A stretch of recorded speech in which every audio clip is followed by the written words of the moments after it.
All right, welcome to This Week in Niche Pursuits News. My name is Jared Bauman. We're going to have to fly today because there's a lot going on this week. For starters, we'll check in on the December core update, but focus a lot of our attention, at least in today's episode, on a recent exploit discovery that reveals new information on the how and why of how Google ranks content. In addition, Reddit has a new tool that it announced, and Google's SERPs are back in the mainstream news, albeit this time from a slightly different angle. OpenAI's Sora is here, and Google counters to some degree with their own AI video tool. Whew. As if that wasn't enough, we've got some big side hustle numbers to report on, a few weird niches to discover. Back in the co-host seat is arguably the king of side hustles, Thomas Smith himself. Thomas, how you doing? I'm great. It's great to be back. I have a sneak peek of the agenda. We haven't talked about this, but I've got to say, you have another crazy, weird, off-the-wall side hustle that you're not just thinking of, you've actually started and you're going to share with us today. Absolutely. And it's kind of inspired, if you're a longtime listener, by some things that have happened on previous episodes. So definitely stick around. Yeah, it's a strange one. Well, let's dive into the news today. This just came up. This came up so recently, like minutes ago, that I didn't even have time to tell Thomas we were talking about it. Basically, really quickly, last week we announced right before the podcast that the December core update was being rolled out by Google. This surprised all of us, given that it was only a week after the November core update concluded. Well, this update only lasted 6 days. So it's now complete as of December 18th, 2024, which is minutes before we hit record and 1 or 2 days later if you're listening to the podcast. So, check your numbers, check your Google Search Console, check your Google Analytics, look and see what happened, if it affected you at all. Pretty quick rollout. Thomas, anything to share about that before we get into the big story of the day? What I've seen is that the content sites that Google seem to be putting back, some of them have suffered and went right back down again. The sites that have focused on things like news, though, I've seen have kept with their trajectory. So I think there's still a slice there for us, but it's not maybe quite as good news as we initially hoped with the last update.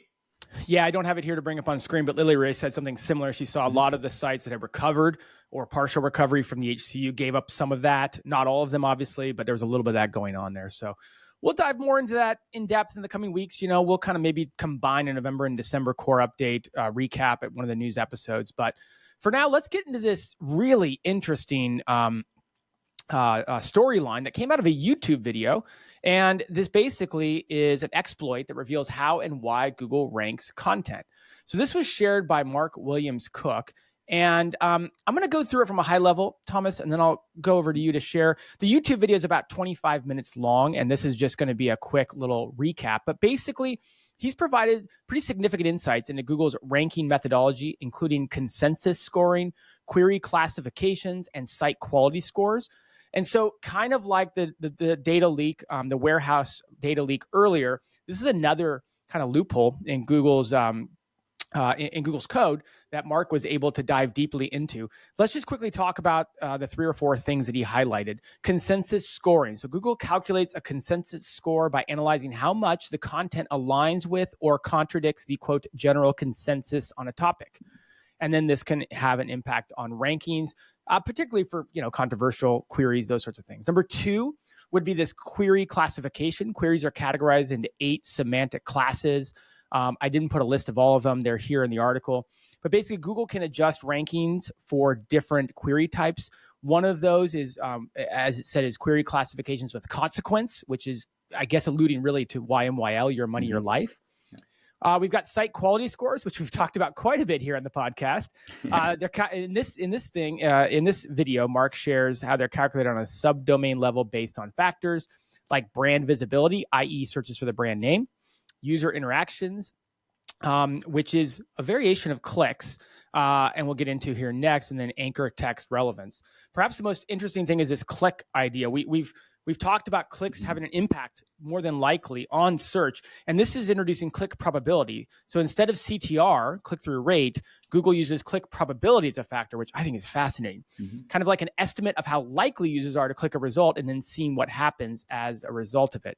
So that's kind of a lot of techie stuff there. I get it, but I thought it'd be easier to fly through it and then we could discuss it a little bit more. Thomas, what'd you think of this video and subsequent article?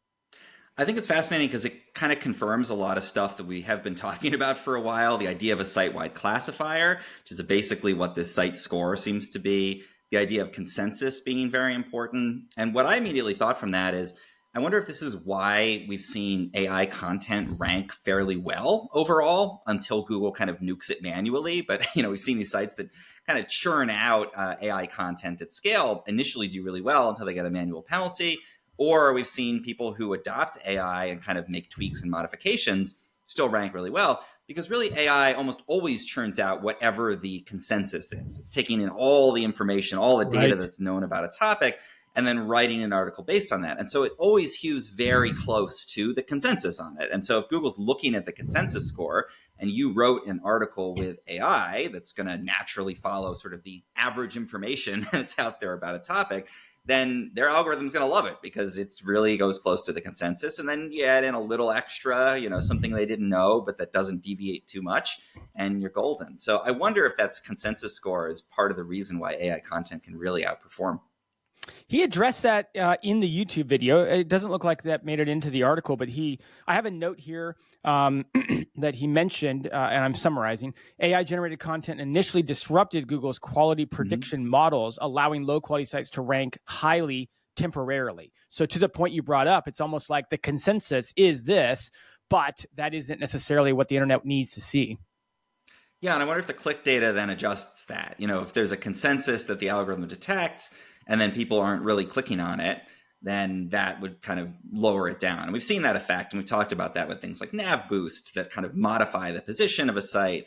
We talked about that maybe a site kind of goes close to the consensus, but it has a low quality score for the domain. And I mean, that's something that Google has said over and over again. There isn't a site-wide classifier. I know one of the insights that came out of their web summit was that there probably is, and they just might not be aware of it, or it's like, officially, there isn't a classifier. There's a page level classifier applied to every page on the domain, which I think is what one of the other guests had said, about it. So they might be saying one thing that technically is true, but the reality is that, yeah, there isn't a site-wide classifier, but there's a site-wide quality score. And if you have a low quality score, you get classified a lot lower. So that was fascinating to me too, that the domain is still extremely important here. More and more important is what it seems like coming out of what he found. Here's a direct quote on click probability from Mark. Quote, "And so it appears that Google does factor in how likely it thinks someone is going to be to click on your result. This would change if we modify the page title. They actually have a tool that can give you hints about this in Google Ads Planner because it will tell you an estimated click-through rate there." End quote. That is fascinating on a number of levels. Obviously, we've known that clicks to some degree have something to do. We featured a Rand Fishkin kind of study that alluded to this kind of stuff with data-driven analysis just a few months back. But I mean, this has been talked about for quite a while. But this idea of click probability and how likely, I mean, with their machine learning, they have so much data. It stands to complete reason that they can actually look at a series of words and predict based on their machine learning exactly how likely that is to be clicked on. Yeah, it's interesting because it would mean they wouldn't need that user data that we've all sort of suspected they're grabbing from Chrome and other sources. They've outgrown that.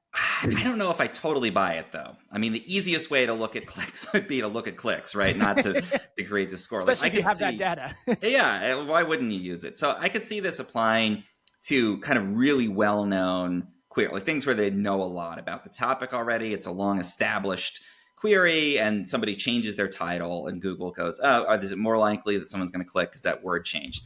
For something like a breaking news story, I just can't imagine how they would know enough about a brand new topic to decide whether you were going to click on it or not. So I kind of feel like they're still using click data, like real raw click data somewhere in there. But maybe this is something they're training or they're using for more of these established queries to kind of make those fine-grained adjustments. Either way, it just shows title is super important. Probably one of the most important things these days.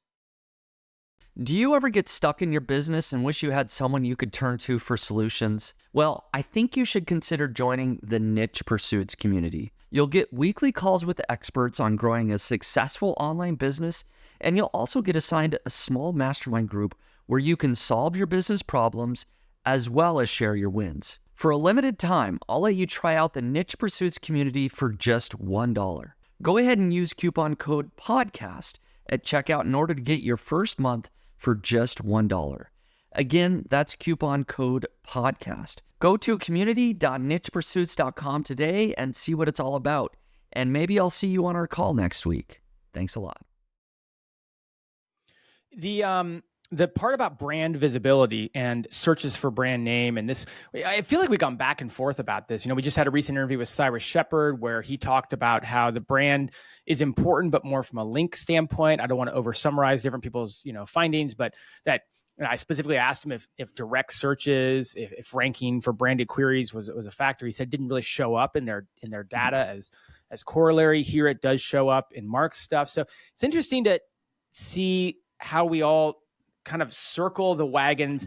It's clear brand is important, but how do we define brand? And as SEOs, we love to get specific about what we mean. And I think we're still being somewhat generalistic about brand just because there's just been some competing ideas that nothing's really been completely proven out yet. Yeah, I mean, anecdotally, I know for my own site, I was doing great before the HCU without much brand work, and then got hit by the HCU. Not as bad as some people, but definitely some. And then spent a lot of time completely independent of caring about Google, building up the brand, building a newsletter, as I've talked about before, being more sort of present in the real world, more news and less sort of informational articles. And now my branded traffic has skyrocketed. Like, people are searching for the brand. And this is for my site, the Bay Area Telegraph. And that has kind of correlated with recovering. So even with this most recent update, my traffic's way up. Again, it's correlation, so I don't know if that's the cause, but it definitely saw a big bump in branded traffic in Search Console, and then a recovery, after this. So again, not 100%, but I definitely see that it could be possible. It's really a fascinating listen. I think it's about 25 minutes. Well worth your time if you are fascinated by this stuff like we are. The Search Engine Land article is brief, to be honest, so well worth the listen. We'll include both in the show notes. You can figure out which one you want to go to. Any final thoughts before we move on to Reddit? We haven't talked Reddit in a few weeks. No, yeah, I think just, it's, again, like, we're on the right track. Like, don't mistrust the instincts of this community, because I think we've all, as you said, intuited these things to a certain extent. And now this data that's coming out is starting to confirm some of these ideas we've all been kicking around. Well, let's move on and talk about Reddit. Reddit made an interesting move this week. I have so many thoughts to share about this, but I'll start by just sharing what happened. The title of the story is Reddit integrates AI-powered search with new Reddit answers. Oh boy. Okay. So Reddit has, let me get rid of this. A lot of pop-ups here, of course. Reddit has introduced Reddit Answers, an AI-powered search feature currently being tested just with a select group of users in the US. So you probably won't see this if you go into Reddit. The tool is designed to improve the search experience by providing targeted answers and summaries from real conversations across Reddit. I mean, can we just say it for what it is? It looks like AI overviews in Reddit.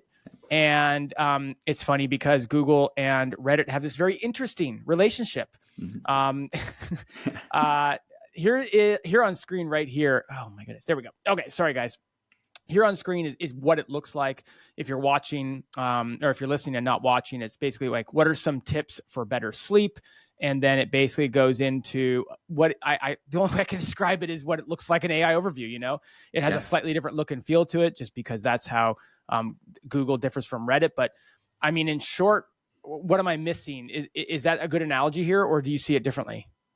Yeah, I mean, I think the difference is that Google is really relying on other people's data to build AI overviews. They're pulling from all these different websites, and we've seen that go horribly wrong, right? When they pulled from the wrong website, or in some cases, they didn't get what was sarcasm and what was real. Reddit has the advantage of they're working with their own data, so they know a lot more about what people are interacting with. Like, they could look at dwell time on a particular answer from users and say, okay, that's probably a good answer. They could look at upvotes. They can look at all this stuff in real time, who the users are. I mean, Google bought a lot of Reddit's data for $60 million or something like that, but we don't know if they're getting that live feed of data in the same way that Reddit does. So I think it's like an AI overview in format, but I imagine they have a lot more variables to play with here. And whether they're doing it as well as Google, I'm not sure. I mean, arguably, Google has done it reasonably well, and that they've been successful in getting a ton of people using the feature. I think Reddit in the long term, and others too, I think this is just the first instance of this, other people sort of building out AI overview-like things with their own data. I think we're going to see that happen a lot more, and we're going to see places like Reddit get a lot better at it. It's going to be a lot more tailored to the needs of users there. And I think just with the amount of data and the recency of data and the amount of other information on their users that they have, they could build something that's way more useful than AI overviews. Yeah, you talked about where they're getting the data from and the usefulness. I was just talking about what it looked like. I agree with you 100%. And to some degree, the article talks about it a bit, but really, it's being surmised, like what they're trying to address is the fact that people go to Google to search for their Reddit answer. They almost use Google as Reddit's search engine because many people find the Google search engine about Reddit to be better than Reddit's search engine about itself. And so in many ways, Reddit Answers seeks to, I'm pulling this from what I noted down about the article, but Reddit Answers seeks to retain users on the platform by offering better search results, thus reducing people's reliance on Google for finding Reddit content, which is weird because they have a partnership. So to some degree, why do they care? But I guess at the same time, we did feature a story a month or two ago about how a lot of these users that come over to get Reddit Answers from the Google search engine are not logged in. Therefore, they cannot display ads as clearly. They cannot have as much data on them. So it's all this weird, interesting relationship entanglement where Reddit is, to your point, using first-party data in a way that looks and mimics what Google does, but in a way to keep people on their platform and maybe less going over to Google, even though they have this relationship established. Yeah, I mean, it makes me think a little bit of like mobile phones. There was, in a lot of the world, everybody got desktops first. And then we all had to transition over to mobile phones. But there were some parts of the world that never really got desktops. They weren't at that point, and then they developed to the point where they have that. But they basically skipped over and just went straight to mobile phones, right? These are countries where, most people have mobile phones. And so it kind of makes me think of that. Like Reddit never got good at search. Their search was always pretty bad. And Google was always sort of the de facto Reddit search engine. Like we see a lot of people put Reddit on the end of their Google search to use it just to search on Reddit. And is this an instance kind of like with mobile phones where Reddit just sidestepped that whole issue? Like they just skirted right around building a good search engine and went right to the AI stuff that now everybody's doing. And I wonder if they could build it really well, then they never really needed that search. And maybe they can start to take back some of that traffic from Google and that ad revenue from Google where people are using Google as the Reddit search engine. Now they're just going to go and use Reddit's AI overviews essentially and, cut Google out. Yeah, it's such a good point you bring up. Like, I wonder if that's kind of where this ends up going, and I wonder if at the end of the day, to your point, the Reddits of the world that do a better job of engaging the community, that do a better job of keeping people engaged with their platform than maybe a Google is right now. And I'm surmising about that, but we've talked about that, about how satisfaction with Google is down a little bit. I wonder if they just kind of, like you said, sideswipe what's happening there. It's very interesting to think about. So, yeah. Anything else on this before we move on to our next story? Yeah, I think it's just like Reddit, Apple, Bing, even places that didn't quite get it right with search and let Google kind of come in and take over everything. I think they're getting a second chance. So it's kind of exciting. So let's move on to our next article here. And this is a story that was in the Wall Street Journal. So again, a lot of the times we feature publications like Search Engine Land and even The Verge to some degree that are really relevant to some of the stuff we talk about. But whenever we get the New York Times, the Wall Street Journal, this is stuff that the mainstream general population reads. This is interesting because at first glance, I thought this was going to be about classic Google search. And once we got into it, I realized this is actually about a different aspect of some of these conversations we've been circling the wagon on. The title of this article in the Wall Street Journal is the trouble with searching Google for the best. Now, it's a Wall Street Journal article. It's paywalled. I'm not going to bring it up on screen, but basically this article is worth a read if you have access. And from a high level, this person was recounting when their parents came to visit them, this journalist, and their parents came to visit and was searching for a vacuum cleaner, did best vacuum cleaner or some variant as a search, and had trouble differentiating between what was a sponsored link, i.e. ads, and what was a authentic organic result. And thus started this entire process where basically this journalist, and I have her name here, Andrea Fuller, wrote this article about really the problems of what's happening right now as it relates to searching for queries where you're looking for something that is the best it can be, and then realizing that what you have is not at all a true analysis of that. From a high level, and again, this relates to ads, and this relates to basically sponsored content that looks like it's actual organic search results. So the article talks about how ads often appear as the top search results, but may link to biased or promotional content.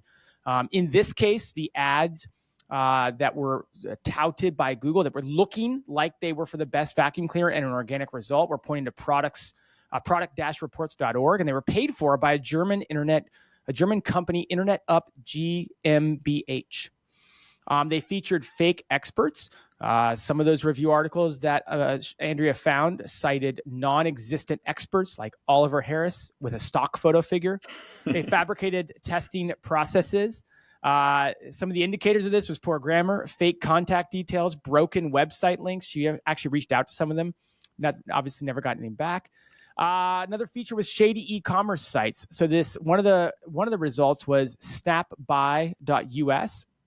It advertised the V70 vacuum as USA's #1 top rated, but had fake endorsements. She cited as seen on Fox News, but was not able to find that. A German customer service line with an unresponsive support, overpriced, unbranded products resembling cheaper alternatives on Amazon. And then the final nail in the coffin for her was fake 5-star ratings. They had featured Trustpilot reviews for SnapBuy that were generic or questionable. And SnapBuy inaccurately used Trustpilot branding on this site. After the Wall Street Journal contacted Trustpilot, SnapBuy's ratings were removed.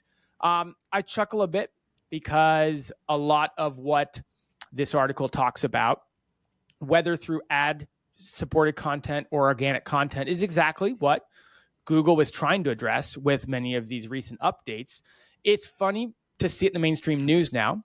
And it's funny to see the mainstream population call out some of these things that Google was seeking to address and that now are being completely sidestepped with their ad platform.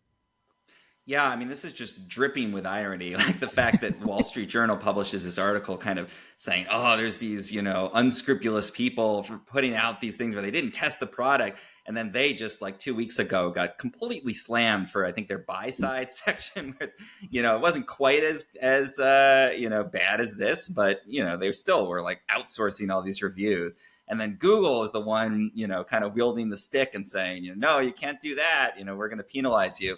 But then they're happy to accept ad money to put these sort of things that look kind of like the real result and, take people to a sketchy site.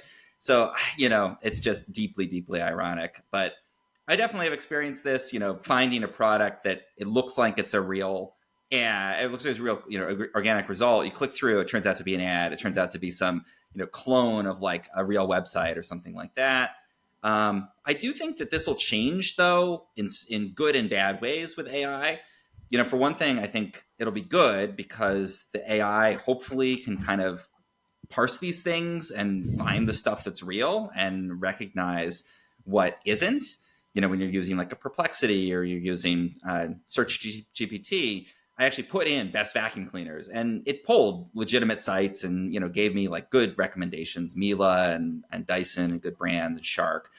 So that'll be a good thing. But, if you want to do the work like this reporter has done of researching and figuring out where did this recommendation come from, can I trust it? It's a lot harder to do that with AI, right? Like if it ingests something that says this is the best vacuum cleaner and doesn't recognize that it's, kind of a fake review or something, it could just recommend it to you and you don't really know what the source is. And you might not even be able to go and find, why did it make this choice? So I think with AI, it's going to be good in that hopefully it's better than humans at parsing out the scams, but potentially bad because if you do want to do the deeper research, sometimes it's a lot harder to do that with AI. I mean, the layers of irony go even deeper, if you ask me. I love that you outlined the Wall Street Journal irony, the fact that they're publishing, this op-ed, if you will, on something that they were just busted for a couple weeks ago. I love that you outlined the irony of Google that, we're trying to get rid of all this stuff, but only in the organic search results. If you're willing to pay, go for it. And maybe they don't want this in their organic search or in their paid search results, but we can assume that it's not that big of a deal at today's present standards. I'll go one step further in the irony of the searcher, the person doing the search. The very fact that you are searching best vacuum is because you don't feel like doing the research yourself. And by the way, I don't blame you because I don't want to do the research on the best vacuum, but you're actually actively going out and saying like, I don't want to do the research. I don't want to test 10 vacuum cleaners to try to figure out which one's the best one for my family. I just want to take somebody else's advice. And then that opens up, obviously, to the advice you receive not being the advice that's actually how you would have evaluated if you had done it yourself.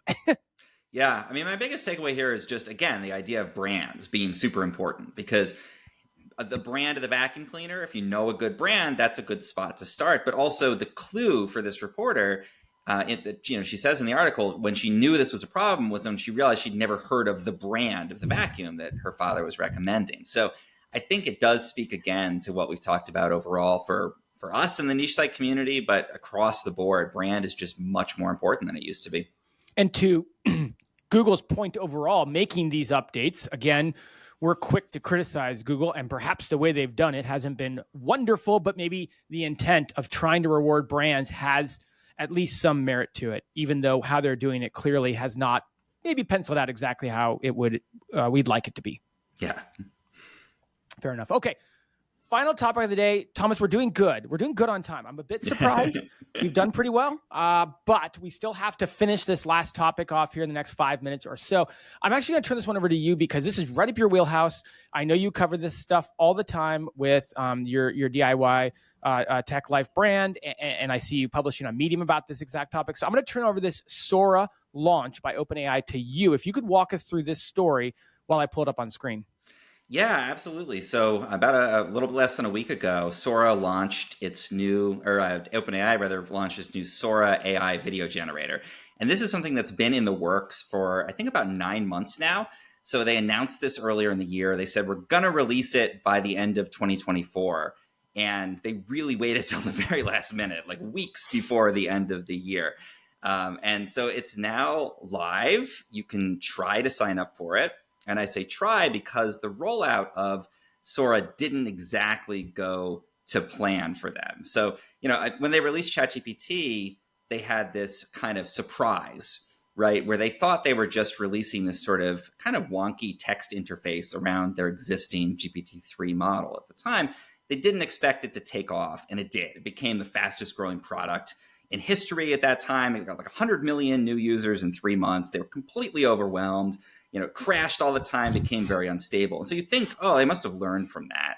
That when they release this AI video generator that's so anticipated, they'll make it work properly. And of course they didn't. So they released it, didn't anticipate how popular it would be. It crashed. No one could get in. No one could create an account. I think now people are starting to be able to. I was able to get in, but for the first couple of days at least, if you went to Sora.com, which is where you can find it, you just got a message that said, nope, can't create an account yet.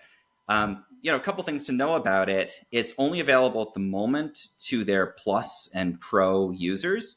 So that's the $20 a month or $200 a month tier that they've created.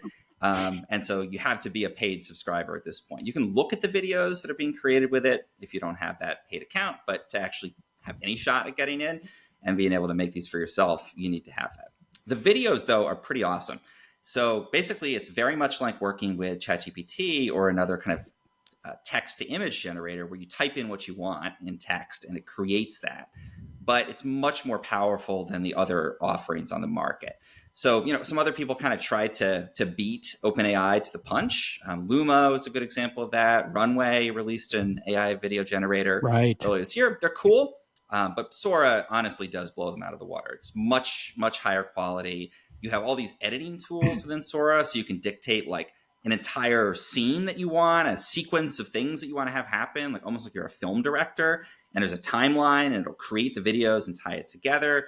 You have up to 4K resolution on these. Right. You can choose different aspect ratios. You can upload your own image or video and edit it with Sora. So there's a huge amount that you can do just out of the box. And this is the worst it's ever going to be, too. Like they're actively putting tons of resources into making the quality better, making it adhere better to the prompts. The physics at the moment are a little bit strange still. Like people don't look quite realistic when they're walking. There's stuff that it struggles with. I know they're actively buying up, big chunks of video data to train that better, to make it look more realistic. But basically, if you have a Pro or a Plus account, you can go in, try to create an account. If you're able to, put in a text prompt, get a beautiful looking video very quickly, usually under a minute. Wow. One caveat with it that I thought was really interesting is that at the Plus level, the $20 a month level, you can create the videos and you can watch the videos and download them with a watermark. To remove that watermark, you have to upgrade to the $200 a month Pro level. So that's a big reason to make that upgrade. And I think the thinking there is if you want to put these out, for example, on your Facebook page, try to make money through like the bonus program, something like that, you're going to have to pay more to do that. So if you want to, remove the watermark, you got to pay up for it. Interestingly, Google tried to, kind of like we saw with ChatGPT, say, we're here too, and they released their own tool, sort of.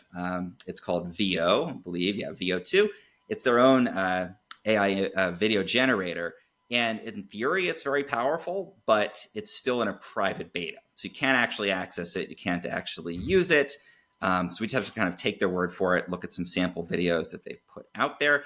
To me, it smacks of Gemini, or Bard in the early days, if anyone remembers Bard, as a response to ChatGPT. Cool, but probably not going to be the kind of earth-shattering impact of this Sora launch that we've seen. Bard. Now, there's a name I have not heard in a while. Yeah.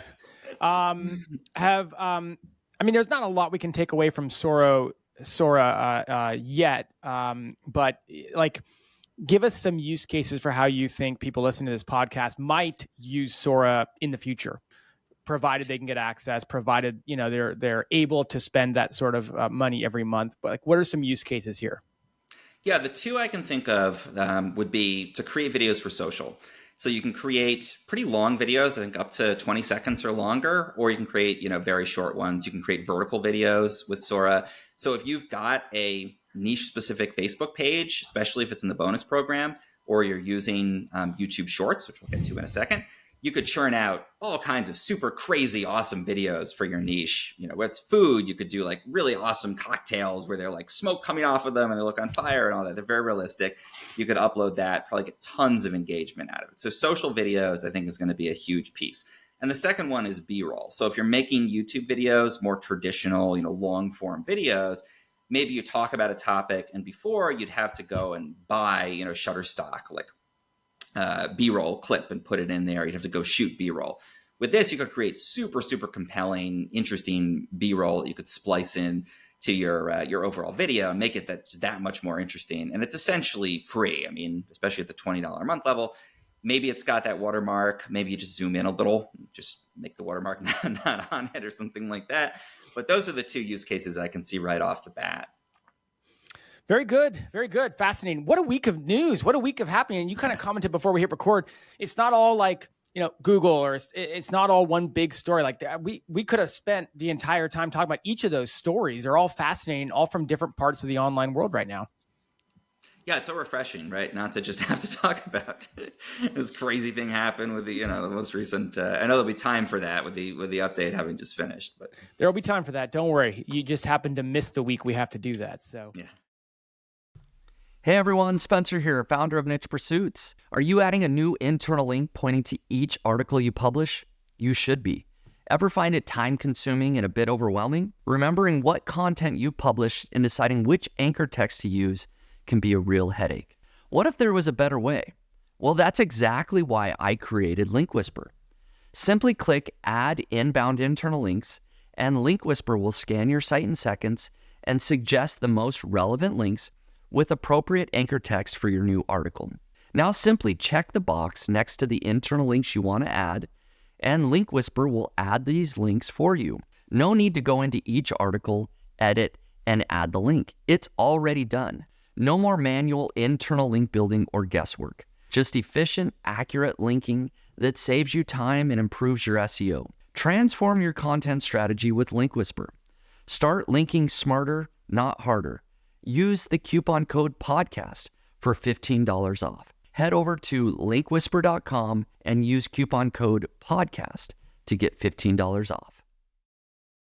Hey, let's move into side hustles. We got a lot to talk about here. Normally, we just kind of breeze through the side hustle, give a quick update, but I called it side hustle season either last week or the week before. I still feel like that's happening. So true to form, we've got a bunch of different stuff to discuss. I promised I'd be talking Amazon influencer this whole month, but I've got another thing to talk about, which I also teased probably last week because you're here.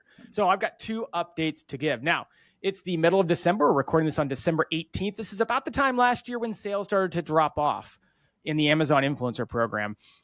Notorious when the product says might not arrive by Christmas. Sales tend to dry up. Last year, around this time, I dropped off a cliff because my big kind of flagship selling product of Q4 last year got that banner. And so, bam, there it went. I don't really have one product that's selling as much this year that's making up the bulk of my sales.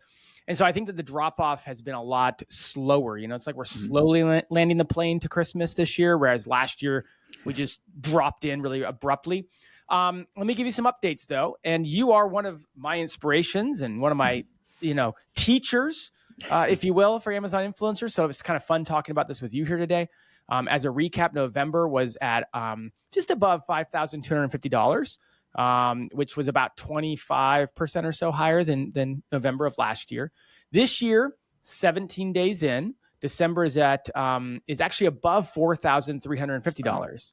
Awesome. Hard to make predictions because we don't know, when that cliff will happen. But I'd say I'm gonna eclipse November probably by just a little bit, but still having a better month, which is ironic because last year I looked back. I earned about $4,000 in November and about $4,200 in December. So it's just crazy how, years go by and the patterns still somewhat emerge the same. My last 30 days, so that's kind of looking at the last part of November and the first part of December, is over $7,200. Wow. So it's really, it's cool. It's better than last year. It's been a better season last year. I won't go on and on about what I've been doing this year with it, but certainly put less effort than I did last year. But last year was my first year on it. So very happy with those numbers. Any thoughts on influencer? I know I see on the agenda, you're talking influencer as well. So maybe we'll just wait for you to get to your section. Influencer numbers now. So in the last 30 days, I have made a little bit less than you did on this. I made $1,884. So definitely nowhere near your 7,200. I mean, you were doing amazingly with that. But I think it really speaks to the fact that there's a passive component to this, right? Because I have not really added a lot of videos this year. I'm kind of more in Spencer's camp. Like I did a lot of the work before and I'm mostly coasting. I've added a bit. I plan to add more, but I've been really all in on newsletters. So that's been my big focus. But that said, $1,800 for not doing that much. I don't think I published any new videos in the last month. Pretty solid. But pair that kind of baseline level of passive income with what you get if you do what you did, just add a bunch more videos, and you can really make some serious money from this.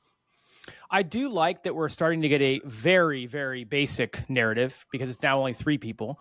But like I took a more active approach this year. You and Spencer both took a far less active approach this year. Both you and Spencer, kind of similar numbers. I think he was sharing like 1,500 last 30 days or something like that. You were at 1,800. I don't feel like I've done a lot, but I have been uploading, if I look back over this year, about 40 to 50 videos a month. Yeah. So that is something, and I guess I don't feel like it's a lot because I did 1,000 my first year, but 40 videos is nothing to sneeze at either. So I don't know. I guess you're right. People are kind of getting to see a live case study of like how many videos to put up, how many to do a month, whether consistency matters. Still, $1,884 when you've done, to your point, virtually nothing is a decent paycheck to get every month. Yeah, I'm certainly happy with it. Yeah, I didn't know what it was going to be like. It was certainly a lot lower, earlier in the year. But this Black Friday, Cyber Monday time period is where all of those sales come in. And I think the reason you're probably seeing a higher December than the previous year, just Black Friday came really late. It did. So you're seeing some of that traffic get picked up, the sales coming in December. Yeah, I talked about that a bit last week. Hey, you and I, switching side hustles, you and I partnered up on HCU hit content site that I had. I've got many of these, by the way. So if you're listening, man, I got them coming out all sides. But you had actually seen this site and liked the content, and we talked about it. We kind of shared about this a couple of weeks ago on the podcast about how you were going to use your newsletter approach that you've taken with some of the other brands that you've shared about here, and apply it to this HCU hit site of mine. And then we'd split the upside. We'd partner up and split the upside on it. Well, we're over a month in now. So we actually have 30 days of data. And it's interesting because I was like, how do I talk about this? Is this a good result or a meh kind of result? I guess the jury's out, but I think overall I'm pretty happy and pretty excited with it, given that this email account had been generated and created about 2.5, 3 years ago, and not really much has been sent to it since then. We were kind of making it up as we went, meaning we had to test out which type of articles, which type of content, which type of niches inside of the main niche were going to trend the best. But basically, after 30 days, the results are in. We've settled into a nice 2 email per day cadence. Mm-hmm. Previous month earnings before emails were started was about $600 on Raptive ads. Most of that traffic coming from a combination of Bing, Pinterest, YouTube.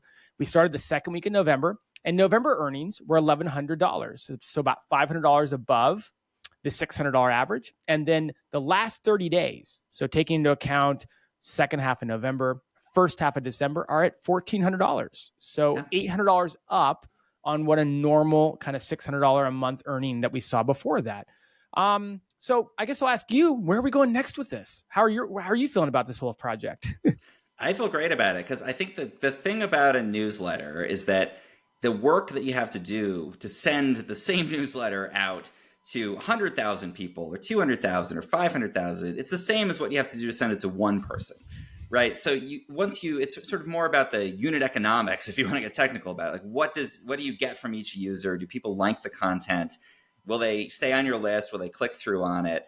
And once you figure that out, it's really just a matter of scaling that list up, because it doesn't take you any more work to make that email and send it out to, where we're at, which is a little, probably around 12,000 people on the list at the moment. If we can grow that to 100,000, it's the same work we have to do each day, and we're going to make a lot more from it. So what I want to see in the early days of working with a list is just that the unit economics play out. People stay on the list, they like the content, they click through, that they engage with it. You get good RPMs once they get to the page, which is how we're monetizing. All of those things have checked out for this project.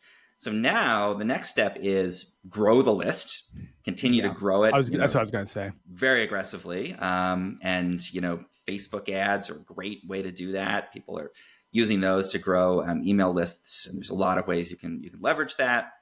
More and better content, other places like, Pinterest and other ways to bring in traffic. Those are all great ways to continue to add more people to the list. And also, I think, there's opportunities like you alluded to. As you learn what kind of content your list likes, you can get better click-through rates. You can kind of hone in on what people are going to engage with and create more of that. And then your unit economics for each subscriber are going to get even better and more favorable.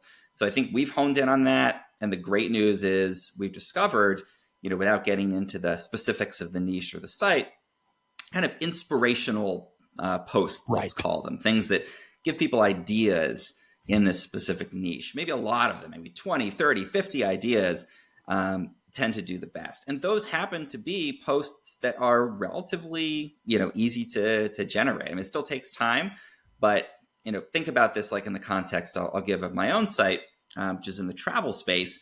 If what people want to see is a super detailed review of a restaurant that you went to with all the pictures and the dishes, that's hard because you got to go to a lot of restaurants. But if they want to see, the top 50, places to visit and photograph in San Francisco, then that's relatively easy. If you know the place, you can write that pretty quickly. You can drop in some photos and you're good to go. So I think what we've discovered here is that these inspiring posts are what people are engaging with. And that bodes really well because that's something that we can create a lot of at scale. And if we grow that list, better automation too, creating more of this content a little bit, easier. So it's not as much of a manual process, I think will help. But yeah, I see really a huge potential here. And not just for this particular project too, like anyone who has good content, a good premium ad partner, like in this case, it's Raptive, but Raptive or Mediavine, and a list or the ability to grow one, you're sitting on something that could be worth a ton. To your point, the big thing now is to put, we got a little fire burning. We got to pour gas on it. Yeah. There's not like, this isn't like social traffic where it can just skyrocket. We've kind of hit a cadence of 2 emails per day. We know what the overall open rate is typically going to be. It's going to, span here or there because of specific subject lines or content, but we know it works. We know what the general click-through rate is. And so we basically have about a range of how much we're going to make off of ads every day. And it's not going to change until we get more subscribers, So to that point, we've kind of built the model, and now we've got to go pour gas on that fire. So, speaking of a project that is nowhere near off the ground to that degree, let's talk about this crazy, weird side hustle I'm seeing in our agenda that you've started. So we've talked about your Amazon influencer side hustle. We've talked about this that we're kind of partnering on. What is going on with this side hustle you're about to share with us? Yeah. So the last, I think, 2 or 3 weeks, this concept kept coming up on the podcast here. And I'm an avid listener, as you know. So, even if I'm not co-hosting, I'm always listening. And people kept mentioning this idea, and that idea was the toaster guy. The toaster guy has been used as a metaphor and a concept for what the importance of brand. The idea that, people don't seek out a person or a channel for their toaster reviews. They just go and look for best toaster. And we talked earlier about how that can be problematic. We talked, previous guests, I think Cyrus was on maybe, and talked about, that with the idea of the toaster guy, the brand could be really important, and that brand is significant for Google, and that's increasingly important. And so I just heard the toaster guy mentioned so many times, and I had to make the toaster guy. I just had to do it. So I did. So I created a YouTube channel. It is youtube.com/@toasterguy. And it is exactly what it sounds like. I have made now 6 videos. They are all about toasters. If you go and check out the channel, the thumbnail is me holding a toaster like you would hold a 1980s boombox. And these are all shorts, which has been really interesting. I think, that's the point I'll get to with this ultimately, is that shorts are very powerful. But I made 6 videos. They're sort of informational. It's like why you shouldn't stick a fork in the toaster, toaster oven versus conventional oven. I had ChatGPT write an original country song about toasters, and then I got out my ukulele and performed it. So you can go and see that.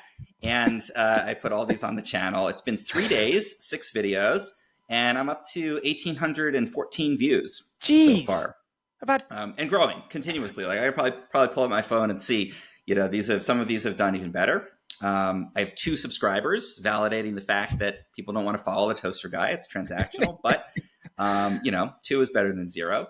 And my best video so far, how to make a frozen corn dog in the toaster, as of right before this recording, was at 850 views. So yes, I am now officially the toaster guy. I had to. I just couldn't resist. I do not have the time for this project. I've put 15, maybe even 20 minutes of my life into it so far. But it's fun, it's silly. But I think the big point I want to kind of make here is that there's a lot of potential with YouTube these days, and particularly with YouTube Shorts. And if you're used to the sort of niche site world where you build a site and it's going to take you 6 months before you're even going to rank, and then probably a year before you're going to get any kind of traffic, it's just so slow. And nowadays, you don't even know. Like, you could build it and Google could have some crazy update and you never get anything with it. Versus with video, and particularly with short form video, you can create a channel in probably 2 minutes. No effort, it doesn't cost anything. You don't even need to register a domain, no creating a WordPress account or whatever. You can upload some videos, and in a day or 2, you've got thousands of people looking at them and watching these things. I think I've gotten like 10 watch hours so far. So people are spending chunks of their time going and watching my toaster videos.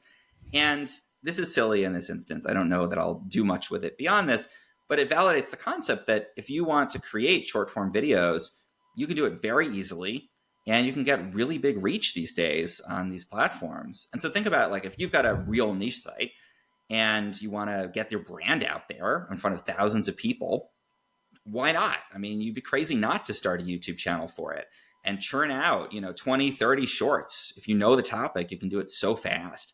And you could have 10, 20, 30,000 people seeing your brand, getting to know your site. You can link out to your site in the video description. If you have an e-com product, even better, or physical product, you show it, people go and buy it. It's so easy, and the reach is so gigantic. toasters are not interesting, but I'm already at almost 2,000 views on this thing in 3 days. So, think about, can you do that for your own real site or brand, and where will that take you? So you have a toaster YouTube channel. I believe you have a food safety newsletter, if my memory serves me correct. Yep, 2,200 subscribers. You knew that awfully quick. We need to rename when you're co-hosting, instead of the weird niche segment, we just need to be calling it Thomas's weird side hustle segment. I'm blown away. You have 850 views in 3 days on how to make frozen corn dogs in the toaster. I think it's hilarious, but it's interesting. I'll just wrap it up here because we got to get into weird niches. We actually have a very compelling interview coming out in the coming weeks where I interviewed someone all about how to grow their followership to the millions using short form video. So it's very interesting that you brought this up, and to tease people listening, like, stay tuned in the coming weeks for a Wednesday interview coming out with someone who has blown the roof off of short form video and talks in depth about exactly how to do it.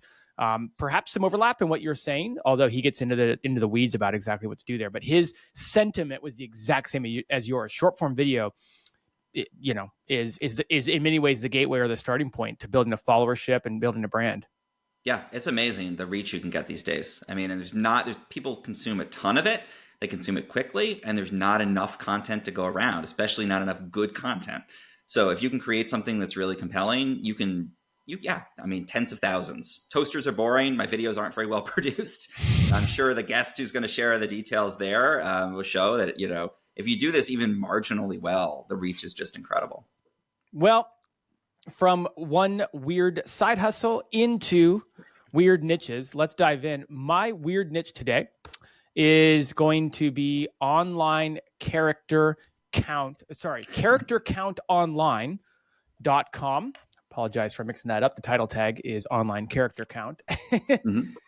This is exactly what you think it is. I ran into this because the typical tool we use at my SEO agency, at my marketing agency, to kind of double check character counts for meta descriptions was down.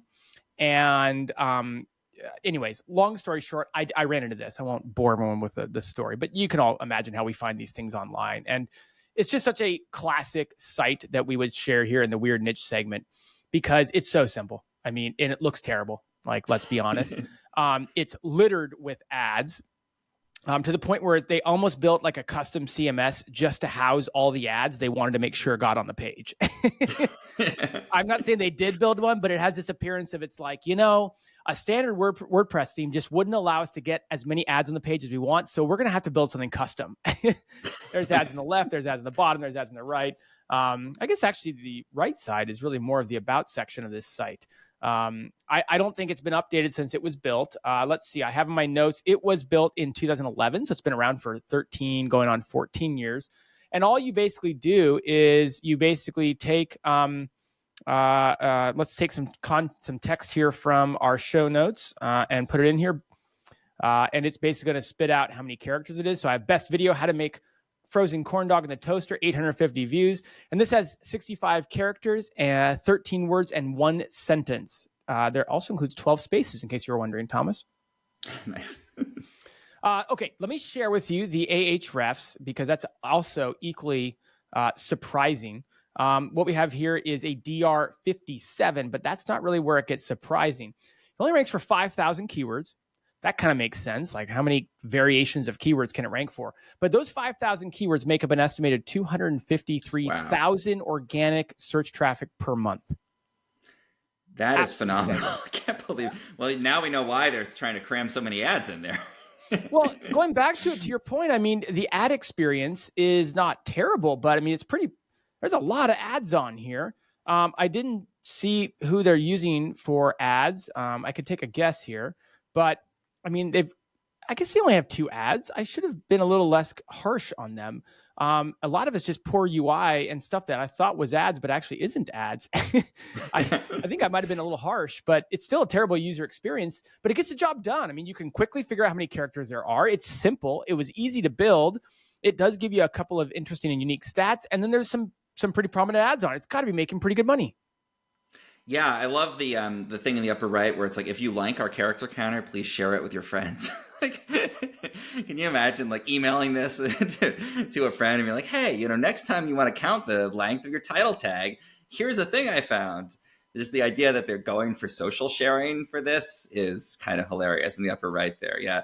And the story of like, a while Yes. ago, I needed to, look at an email template. It's like it goes into this personal experience. That I thought, I'll do it myself and build this thing. I'm a web developer. So I love that there's backstory to this, to this tool that they felt we would want to know. And that, we would be so passionate about their character counter that we would go out and share it with our friends. It has recipe written all over it, like recipe site, like, boy, this is my passion. This cooking, this is what I get up in the morning to do. My grandma gave me this recipe. I brought all the ingredients back from Italy. It just screams of that, except it's not a recipe. It's an online character counter. Hey, it gets the job done. It worked while the other service that we normally use was down. It got the job done. Who am I to say anything bad about it? He's getting how many 250,000 plus organic visitors per month. It's an estimate, but I mean, that is a lot of ad revenue. Even if the RPMs are low, that's still a significant amount of ad revenue. So, hey, these weird tools, these off the wall tools, these bizarre one page sites. I should go home and make 10 of them tomorrow. Yeah. It makes you wish you had a time machine. You could go back 20 years and build all these things out, because it's like you had to have been there a while, I think. But then if you look at the traffic graph, it's like, this is what Google wants these days, right? It's tools, things that actually do something, brands where you can buy something. So I think the people who have created these and started to rank them well, they're probably cleaning up. Another vote of confidence, by the way, for exact match domain, EMD, charactercountonline.com. They basically took the EMD. I'm guessing it was gone, character count. Yep. I'm surmising. Character counter, probably gone. He's like, well, what if we just stick online on the end of it? It's still an exact match. That's like GoDaddy, actually. That's something they used to do. I don't know if they do it anymore, but they would say, is your domain taken? Stick online here, and then it's available. So I guarantee you, whoever did this, put that into GoDaddy. It said, yep, online. Yep, that'll do. Yep, that'll work. Good to go. Ship it. So good. Yeah, I just had to call that out. So 2010 of them to do. Again, brilliant. I'm not complaining. I'm actually just blown away. Boy, do we overcomplicate things sometimes. Sometimes we don't, but sometimes we do. All right, let's move on to your weird niche. I'll pull it up here on screen while you start talking about it. Yeah, so mine is thecheeseprofessor.com, or cheeseprofessor.com. And it's exactly what it sounds like. It is a pretty well-written info site about cheese. And, we'll get to what you're seeing when you first look at the screen here, which is not cheese. But if you scroll down, they've got kind of the stuff you would expect, like listicles about cheese, how to build a cheese plate, different Christmas cheeses, like they're publishing content continuously. So it's seasonal, 12 days of cheese for 2024, things about different types of cheese. And I love cheese. I love fancy cheeses. I'm kind of a cheese nerd. So I stumbled on this just looking up different cheeses, and they have pretty good, pairing with beers, all this kind of stuff that you'd expect from a classic info site. But what I found super interesting about this is the way that they're monetizing it. But just quickly, before we get to that, DR49. So it's, got a fair number of backlinks. It's got to DR50 since you did your research. Oh my gosh, yeah. So there you go. So it's even climbing. It seems to have done pretty well through the updates, as far as I could tell. I didn't go back super far, but it's Here's still getting 5 years. Let's see. What it looks like. It's just climbing. Look at that. It's flying to the updates. Yep, in the last basically steady up a little bit in the last couple of a year or so. And it's getting 44.8K organic traffic just from search. Down a little bit now. Looks like down to 43, but still, 40-ish. And we know that Ahrefs tends to, undercount. And it's all cheese stuff. Like, what is pimento cheese? Cheese wheel pasta, Welsh rarebit, like all these cheese-related keywords. So they're just crushing it in the cheese niche. There's not a lot of competition in there. I've always dreamed of starting a cheese-related site, but I haven't had the time to do it justice. Maybe the next weird side hustle here. But the thing I found really interesting about the site is how it appears to be monetized. So if you take a look at the site, the first thing that you see when you hit the homepage is a giant banner, like fills the whole top of the fold for some kind of Italian blockchain crypto type of company. And when I first saw this, I thought, did they get hacked? Like, is this some kind of a, like a secret crypto site, and cheese is like some weird new meme coin or something? And no, like it is a standard info site with no ads on it. If you look at any of the pages, there's no ads. And all there is this giant banner for crypto thing on the homepage. And it looks like a legitimate crypto thing. It's like some kind of Italian government, crypto blockchain thing. So I don't, I'm just speculating here, but what I'm wondering is if they basically had ads or something and said, no, we don't like this user experience, and we're going to kind of like sell our soul to, the highest, most lucrative buyer and give them this one giant ad on our homepage. The places most people won't touch, like, crypto, we know all the other ones that'll pay you a ton of money and most people won't go. We'll just give them our prime spot, homepage above the fold. And then the rest of the site will have no ads on it. And they'll pay us a ton of money for this prime placement, 44,000 organic. You got to think there's social traffic. They're probably at 200,000 views a month. I imagine this weird Italian crypto place probably paid them a pretty penny to be there. And maybe that monetizes the whole rest of the site. And now you don't need to have ads and mess up your user experience. And, maybe that's part of why they're still ranking really well too. So it's a cool approach, or interesting that that's in fact what they've done here. It's like, I'm gonna go for the barbell approach, right? Like I'm gonna go for clean content for the rest of the site, and then I'm gonna go for the most horrifying monetization that's the most lucrative that I can think of, and not go for this middle ground of like filled with ads that are legitimate. So yeah, what do you think? Well, it's interesting because when you go look at it on a mobile device, which I'm doing right now while you were talking, and we know, odds are this site is the same as the predominant number of websites on the internet, where they're getting 55 to 75% of their traffic on mobile. And it's not nearly as dominating, right? This banner ad, if you go look at it on a desktop, it screams of something that will end up being very, very small on a mobile device. And if they wanted to mimic the same experience on a mobile device, you would think they would find a way to switch it on mobile to a square or vertical-based ad that would also take up all the above-the-fold real estate. But on a mobile device, it looks like just your normal everyday banner ad, and it almost blends in. And so it's interesting to see that you're right. They have no other ads on their site.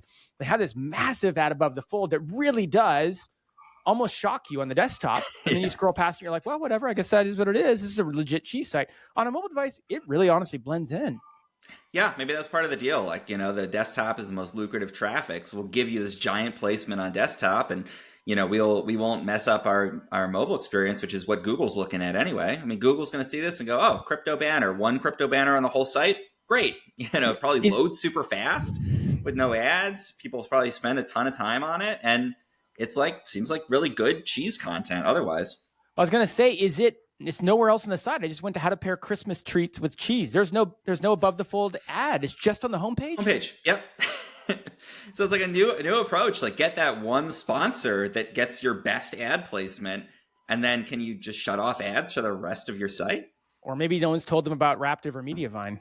That could be the case, but with the level, like they're churning it out, right? Like they're making Christmas roundups for cheese. They're doing cheese news. Like, I got to think there's a team behind this. So they're probably sophisticated enough to know about these other monetization channels. Or maybe to your point, and I referenced it in the interview with Cyrus a couple weeks ago, like Cyrus did a correlation analysis at some point in 2024, and he correlated a lot of the impacts, the negative impacts from these recent Google algorithm updates to ads, obtrusive ads, the presence of ads, what they do, and all this kind of stuff. And we could debate that till the cows come home. Pun intended. But the reality is they don't have ads, and they've done extremely well through the updates. Obviously, that is probably not the only reason, but it could be a factor. Yeah, great user experience other than that giant crypto ad. So I wonder if that's been protective for them. Well, Thomas, this flew by kind of like we thought it would. This was a very packed news segment. And I have to say, this is the last traditional news episode of the year. Spencer and I next week, we'll be on with more of a end of year news episode. It's going to look different, folks. It's not going to be your traditional weekly news podcast. We're going to borrow from some of the things we did last year that we really enjoyed, add a few new things this year, but it will look different. So this really kind of closes out 2024, puts to the books 51 weeks of news episodes of 2024. We did one every single week. We hope you enjoyed them. Thanks again. Join us in 2025. Thomas will be here, so everybody else, and we'll be excited to bring back all the great news episodes in 2025. But join us next week with Spencer and I as we kind of have a little fun and look back on 2024. Have a great weekend, everyone, and enjoy your holiday season. Happy holidays. Hey there, thanks so much for listening to the Niche Pursuits podcast. Did you know that Jared and I are members of a private group called the Niche Pursuits Community? And today I want to share with you how you can join for just $1. The Niche Pursuits Community is a private members area for niche online publishers to mastermind and grow their businesses together. We hold weekly calls live with experts where you can ask questions. These experts share tips on Amazon Influencer, Google Discover, building email newsletters, getting traffic from Facebook, and other strategies to grow your online business. You'll also be assigned a mastermind group of 4 or 5 other people in a similar stage in business as you. Dive deep into your business issues and get your problems solved. If you use coupon code PODCAST at checkout, you'll get your first month for just $1. Go ahead and give it a try. Come join me, Jared, and lots of other digital entrepreneurs inside my private group at community.nichepursuits.com. And be sure to use coupon code PODCAST. I'll see you on the inside.